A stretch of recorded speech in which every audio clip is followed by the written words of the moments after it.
A straight piece of conducting wire is placed on an inclined surface. The surface is frictionless and the inclined angle is theta. The wire has mass m and length L, and there's a uniform magnetic field pointing vertically up. Right now, the two forces acting on the wire are the gravitational force and the normal force. Gravitational force points straight down, vertically down, and the normal force is perpendicular to the surface, so it's making an angle theta with the positive y direction. Now, as is, the wire is not in equilibrium, and normally it will slide down the incline since there's no friction. However, if we connect the wire to a voltage source, there will be a current passing through the wire, and there will be a magnetic force acting on the wire. Now, what will be the direction of that magnetic force? The free body diagram that I have here is from the side view, a view from the left hand side of the picture. So the magnetic field is pointing vertically up, and the orientation of the wire is in the z direction, into the page or out of the page, that direction. Now, if there's a current passing through the wire, the magnetic force acting on the wire has to be perpendicular to both the wire's orientation and the magnetic field. So the magnetic force will be in the x direction, right? Either in the positive x direction or the negative x direction, depending on the direction of the current. Now, if we want to keep this wire in equilibrium, then we need a magnetic force in the negative x direction, like so. Now, the question is, what is the magnitude and direction of the current needed to keep the wire in equilibrium? Let's apply Newton's first law in both x and y directions to solve this problem. Why am I applying Newton's first law? Because we want the wire to be in equilibrium, to stay in place. So then we're going to set net force equal to 0, both in the x direction and in the y direction. Here's Newton's first law applied in the x direction. Net force in the x direction equals 0. Based on my free body diagram, I expand the left hand side of my equation. I have normal force at an angle, so the x component of the normal force is plus f normal sine theta, because it's pointing to the right, so that's plus.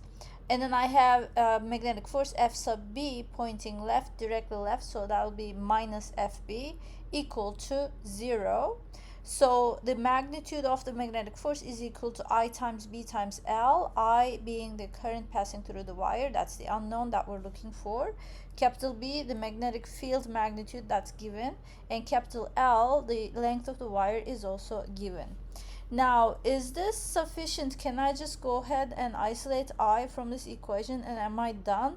Actually, no. Why? Because now L is given, so that's good. B is given in the problem. I is what I'm looking for, so I'm going to isolate. I'm going to solve for I. Theta is also given. However, F normal is not given in the problem. So we need to come up with another equation to eliminate that has F normal in it, so that we can eliminate F normal from this equation. For that, we are going to apply Newton's first law in the y direction. So let's take a look at that. Here's Newton's first law applied in the y direction. Net force in the y direction equals 0. We have F normal, the y component of F normal, pointing up, so that's plus cosine theta. And then we have Fg pointing down, that's minus Fg, equal to 0. Fg by definition is m times g, capital M being the mass of the wire, g is the gravitational acceleration. So F normal cosine theta minus mg equals 0. We isolate F normal from this equation because that's the unknown that we're trying to eliminate, right? So here's what we get. F normal equals mg divided by cosine theta.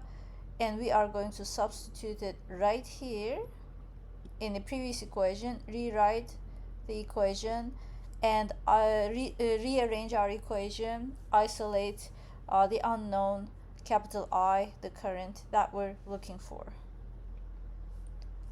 Here's the result of the algebra. I used the fact that sine theta divided by cosine theta is tangent theta. I rearranged my equation, isolated capital I, it's equal to mg tangent theta divided by BL. Everything is in terms of the given variables in the problem. So this is the magnitude of the current required to keep the wire in equilibrium. Now, what is the direction of the current?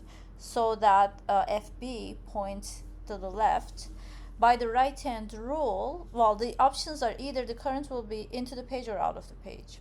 Now, by the right hand rule, if the current is out of the page, we need to do L cross B to find the direction of the magnetic force. L being the vector L pointing in the direction of the current, right?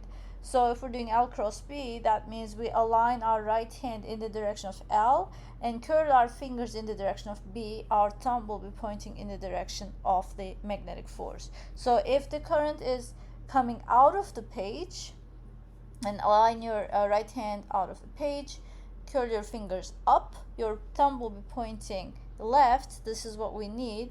So the current must be pointing out of the page.